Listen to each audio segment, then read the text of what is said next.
Les amis, c'est l'heure de votre revue de presse de ce mardi 27 mai. Alors hier soir, sur l'ensemble des réseaux sociaux, je vous ai dit qu'on allait ouvrir à l'ensemble de la presse européenne avec l'Allemagne, l'Italie, l'Angleterre, le Portugal et bien d'autres. Les amis, à l'heure qu'il est, je n'ai pas encore reçu cette presse internationale. Alors je me suis dit du coup, offrons déjà un premier regard sur la presse espagnole, habituelle. Et puis peut-être que dans la journée, on ouvrira ce spectre. En tout cas, demain, je pense avoir tout ce qu'il faut juste pour vous. Et merci de m'envoyer tous vos encouragements. Voici donc Marca et As aujourd'hui avec le jour 1 de Xavi Alonso à la tête du nouveau Real Madrid de Florentino Pérez. Je sens, ça y est, que c'était le bon moment de revenir. Lui qui a été joueur de la Maison Blanche, il veut allumer le feu au cœur des supporters. Les pages intérieures de Marca et retransmettre cette émotion. Ça a été un très très beau discours, notamment pour saluer le travail de Carlo Ancelotti.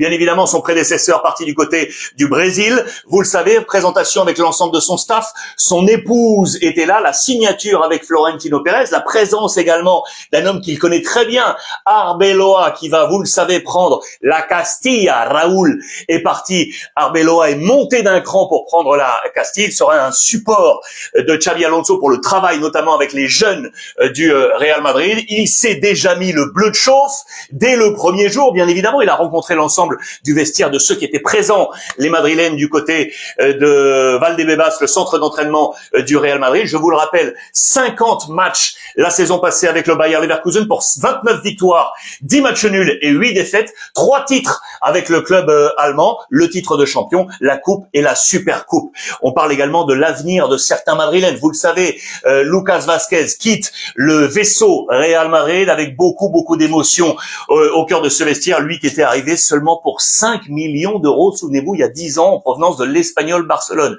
Ça a été parfaitement rentabilisé, la performance de Lucas Vázquez. D'autres s'interrogent, seront-ils dans les plans de Xavi Alonso, et notamment la défense centrale du Real Madrid? Militao, le transfert silencieux de Xavi, parce que Militao avait d'ores et déjà pacté avec Carlo Ancelotti des minutes, du temps de jeu durant la prochaine Coupe du Monde des clubs pour revenir dans la machine.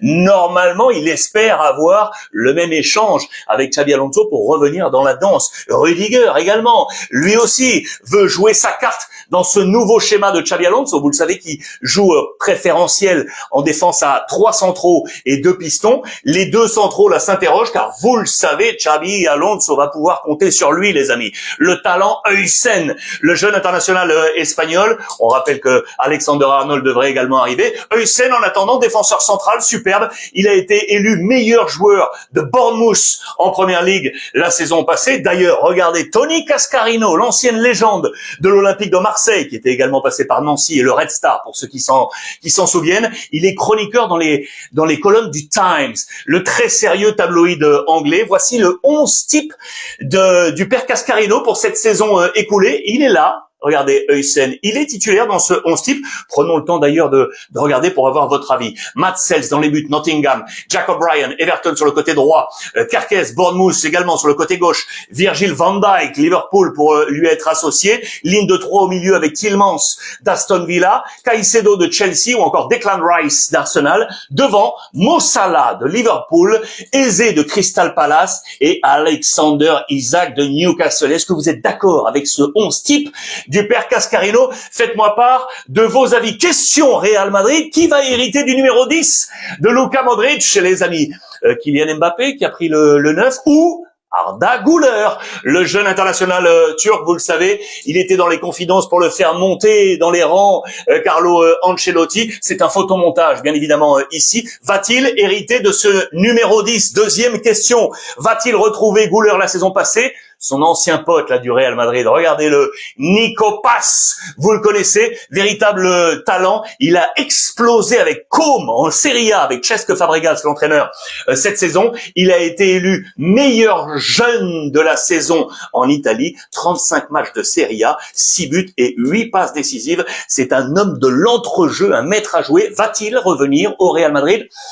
On entend dire que c'est possible là, depuis maintenant plusieurs heures. Un ancien, justement, maître à jouer de ce Real, Isco, lui je l'adore, qui est au Betis Séville, vous le savez, eh bien c'est son grand retour. Il a été appelé par le sélectionneur De La Fuente, grand retour en équipe nationale espagnole, lui qui n'avait plus disputé de match depuis, les amis, le 10 juin 2019. 10 juin 2019 avec ce numéro 10. Les grands débuts, c'était en 2013 avec le numéro 22, son numéro actuel du côté du Betis Séville. J'adore. Il est de retour. À noter également la présence de Gavi et de Fermin du Barça. Fermin qui va jouer coup double à la fois avec les 21, les U21 et la sélection absolue. Il avait déjà la saison passée, souvenez-vous, joué à la fois l'Euro et les Jeux Olympiques. Il a le potentiel, attention à ne pas le griller. Il sera là dans les plans de la Fuente. Parenthèse Atlético Madrid, les amis. Julian Alvarez va-t-il rester? Souvenez-vous, la saison passée, on était allé le chercher pour 70 millions d'euros à Manchester City. Homme de base du dispositif del Cholo Simeone. 29 buts, c'est son record personnel d'ailleurs.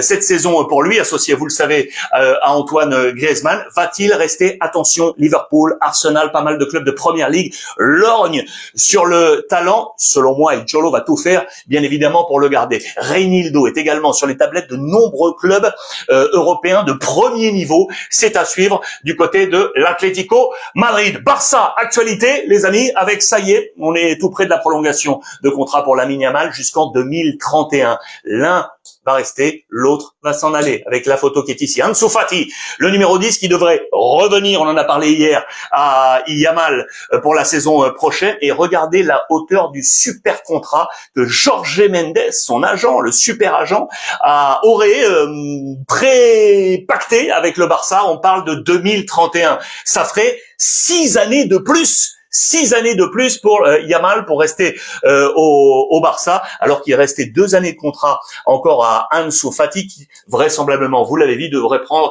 la direction de l'AS Monaco. C'est également Jorge Mendes qui est l'agent d'Ansu Fati. Il devrait être en Ligue 1 la saison prochaine. C'est une affaire qui n'est pas encore conclue et donc affaire à suivre. Le Barça qui ne devrait pas enrôler, vous le savez, Jonathan Tah. On a fait une croix sur le défenseur central du Bayer Leverkusen. Le Bayern Munich semble, ça y est, tout proche. Ça devrait être officiel dans les prochaines heures. Regardez tout ça, on s'y attarde. Casado, le jeune talent du Barça, devrait prolonger jusqu'en 2030. Il avait déjà 2028. On veut faire un +2 du côté de Casado et du Barça. Le jeune Bernal qui est blessé, lui aussi, vous le savez, va rester. Il a beaucoup appris durant cette période de convalescence. C'est un véritable talent. Il sera dans les plans de Flick pour la saison prochaine. Lewandowski également, le papa, qui a fait une superbe saison. Il est en train de se doser, comme l'a fait Flick d'ailleurs avec lui cette saison avec le Barça. Il est en train de se doser avec la sélection polonaise. Match amical face à la Moldavie, il ne va pas le disputer. Et le match contre la Finlande, qualificatif pour le prochain mondial également, il se concentre sur la récupération pour relancer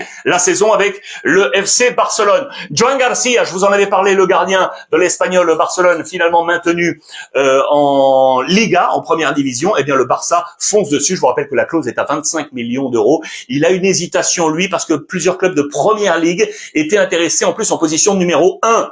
Je vous rappelle qu'au Barça, Ter Stegen est revenu. Chesney également, s'il reste ou non. Est-ce qu'il accepterait cette position de doublure? C'est à voir dans les discussions. Il a promis de prendre une décision sous 15 jours ou alors répondre donc aux propositions de la Première Ligue. Et puis pour terminer, les amis, je vous montre ça. Les organes le board de décision du FC Barcelone avec le président Laporta, son numéro 2, Juste, et l'un des numéros 3 également à ses côtés, c'est Enric Masip, l'ancien joueur de handball qui est aujourd'hui au board, vous le savez, du FC Barcelone. C'est l'assesseur de Joan Laporta. Grosse interview notamment sur tout ce qui se passe sur le plan économique du Barça. Il s'est notamment attardé sur la valeur du maillot. Vous savez que prolongation de contrat avec Nike, l'équipementier pour le FC Barcelone, et ce jusqu'en 2038. Il fait part du premier contrat qui avait été non pas signé, mais préentendu avec les présidences précédentes à Joan Laporta. Je pense au président Bartomeu. On avait parlé d'une somme à 66 millions d'euros, et finalement le président Laporta n'avait pas voulu accepter cette première proposition avec Nike, qui finalement a réussi à monter à 122 millions d'euros. Voilà pourquoi on dit qu'aujourd'hui, le maillot du Barça serait le maillot le plus cher payé, 122 millions d'euros. Alors attention, il y a des commissions dans ces 122 millions d'euros, et notamment celle de Darren Dean, le fils de l'ancien d'Arsenal, souvenez-vous, qui est aujourd'hui dans ces négociations avec le FC Barcelone. Voilà les amis pour ce point complet aujourd'hui. Spécial, vous l'aurez compris, une nouvelle fois la Liga avec le Real et le Barça. Je vous promets que je fais le maximum pour voir avec l'ensemble de la presse internationale pour ouvrir ce spectre et vous offrir le meilleur comme d'habitude sur cette revue de presse. Merci infiniment de tous vos messages. Profitez de cette belle journée comme d'habitude. N'oubliez pas, profitez des vôtres.